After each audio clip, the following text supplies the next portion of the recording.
Merhabalar, ben operatör doktor Cebrail Yetkin, Malatya Eğitim Araştırma Hastanesi Genel Cerrahi Kliniğinde görev yapmaktayım. Hastamız Elif Hanım 52 yaşında. Aile hekimliğinde yapılan tarama testinde Gayta'da gizli kan testinin pozitif çıkması üzerine hastamız ileri tetkik amacıyla bize başvurdu. Hastamızın herhangi bir şikayeti olmamasına rağmen yaptığımız kolonoskopik incelemede kalın bağırsağının iki farklı bölgesinde senkron tümöral lezyon tespit ettik.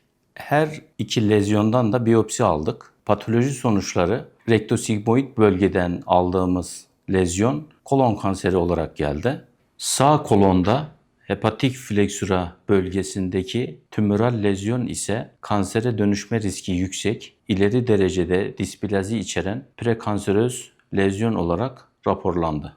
Bu durumda hastamız için subtotal kolektomi de tedavi seçeneklerinden biri olabilirdi. Ancak biz multidisipliner bir yaklaşım yürüttük. Rektosigmoid bölgedeki kolon kanseri olan tümöral segmenti laparoskopik low anterior rezeksiyon yöntemiyle başarılı bir şekilde çıkardık. Böylece hastamızın kalın bağırsağının tamamına yakınını almamız gerekebilecekken kalın bağırsağın büyük bir kısmını korumuş olduk. Ameliyat sonrası dönemde hastamızda herhangi bir komplikasyon gelişmedi. Laparoskopik ameliyatın avantajları sayesinde hastamız hızlı ve konforlu bir iyileşme süreci geçirdi ve şifa ile hastamızı taburcu ettik. Hastamız şu anda düzenli kontrollerine devam etmektedir ve ilgili birimler tarafından, branşlar tarafından takip ve tedavisi devam etmektedir. Burada özellikle bir noktaya değinmek istiyorum. Aile hekimliklerinde yapılan tarama programları son derece önemlidir.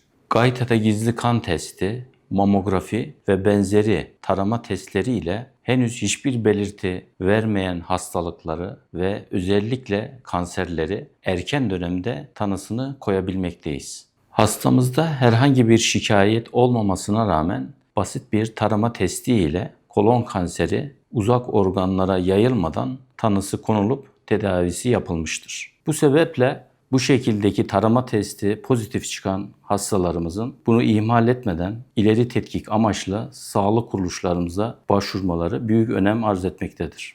Günümüz şartlarında modern tıbbın imkanları, buna ek olarak multidisipliner yaklaşımlar ve merkezimizin ileri laparoskopik cerrahi deneyimleri birleştiği zaman hastamız için en uygun tedavi planını uyguladık. Böylece hem kanserli dokuyu onkolojik prensiplere uygun bir şekilde tedavi ettik, hem de hastamızın bundan sonraki yaşamında bağırsak fonksiyonlarını koruyarak ve de daha yüksek kaliteli bir yaşam sürmesini hedefledik. Ben Elif Ayaz, 52 yaşındayım. Sağlık ocağı bizi çağırdı, biz oraya gittik, test yaptık. Testte çizgi çıktı, bizi buraya yolladı. Cebrail Hoca'ya geldik, bizi muayene etti, ameliyat etti. Ameliyat başarılı geçti. Şimdi iyiyim, kapalı ameliyat etti. Şimdi çok iyiyim. İlaç tedavine başlayacağım. İnşallah iyi geçer.